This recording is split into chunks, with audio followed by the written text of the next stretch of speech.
ঘোরানো যায় ইসলামের সাথে আসার পরে। কিন্তু সাইয়েদনা ওমর মাটিতে গড়াগড়ি করে জাহান্নামের কথা যখন বলে উঠত, মাটিতে গড়াগড়ি করে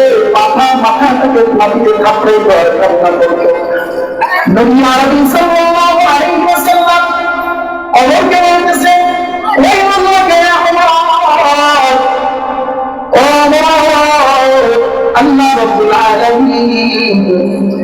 তোমার জন্য জান্নাতের ঘোষণা করেছেন কি, কিন্তু তুমি যদি আমল না করো, আল্লাহ রাব্বুল আলামিনের দরবারে যদি তোমার আমল নামা পছন্দ না হয়, তাহলে কিন্তু বড় ভয়ঙ্কর বিপদ তোমার সামনে অপেক্ষা করতেছে। হযরত আবু বকর সিদ্দিক রাদিয়াল্লাহু তাআলা আনহু তিনি দুনিয়ার সমস্ত মুমিন ব্যক্তিদের আমল নামা দুনিয়ার পাল্লায় রাখা হয়, আর এক পাল্লায় যদি আবু বকরের আমল রাখা হয়, দুনিয়ার সমস্ত আমল, সমস্ত মুমিনদের আমলগুলোকে উপরে উঠিয়ে যাবে, আর আবু বকরের একজনের আমল নামা ভারী করে আল্লাহ রাব্বুল আলামিনের দরবারে উঁচু মর্যাদায় সীমানায় চলে যাবে। এই আবু বকর এমন একজন মানুষ যাকে আমলের জন্য পিছনে ফেলার জন্য আমল সবসময় চেষ্টা করতে, এই আবু বকরকে যেন আমি পিছনে ফেলাইতে পারি, আবু বকর যেন আমলের থেকে কোনোভাবে আবার করে করতে না পারে। কিন্তু চেষ্টা করে যাচ্ছে বলে আবু বকর যা জীবনে কোনো গোড়া একজন জান্নাতের সার্টিফিকেট প্রাপ্ত আবু বকর সাহাবী, একজন সাহাবী জান্নাতের সার্টিফিকেট প্রাপ্ত সাহাবী হয়েও তিনি জাহান্নামের কথা যখন স্মরণ হয়ে গড়াগড়ি করে কান্না করতেন। আবু বকর জঙ্গলের মধ্যে যাওয়া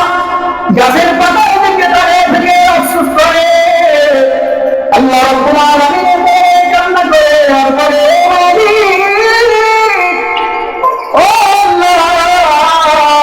তুমি যদি আমাকে মানুষ না বানাইয়া, তুমি যদি আমাকে আশরাফুল মাখলুকাত না বানাইয়া, তুমি যদি আমাকে গাছের পাতা বানান দাও, গাছের ডাল বানান দাও, তাহলে হয়তো আমার এত কোনো কষ্ট থাকতো না, তাহলে হয়তো আমার আফসোস থাকতো না, তাহলে হয়তো আমি জাহান্নামের উপরে কান্না করতাম না। আমাকে কেন মানুষ বানাইলে হযরত আবু হুরায়রা জাহান্নামের ভয়ে কান্না করে, ও যুবক আমি আপনাকে যেখানে যাদেরকে আল্লাহ রাব্বুল আলামিন জান্নাতের সার্টিফিকেট দেওয়ার পরে যারা জাহান্নামকে ভয় করে, যাদেরকে রাব্বুল আলামিন জান্নাতের টিকিট দেওয়ার পরে যারা জাহান্নাম হাসরের ময়দানকে ভয় করে, যারা হাসরের ময়দানের কথা স্মরণ করে মাটিতে গড়াগড়ি করে, কখনো ঘুমায় না, রাত্রি জাগ্রত হয়ে রাব্বুল আলামিনের দরবারে সাড়া দেয়,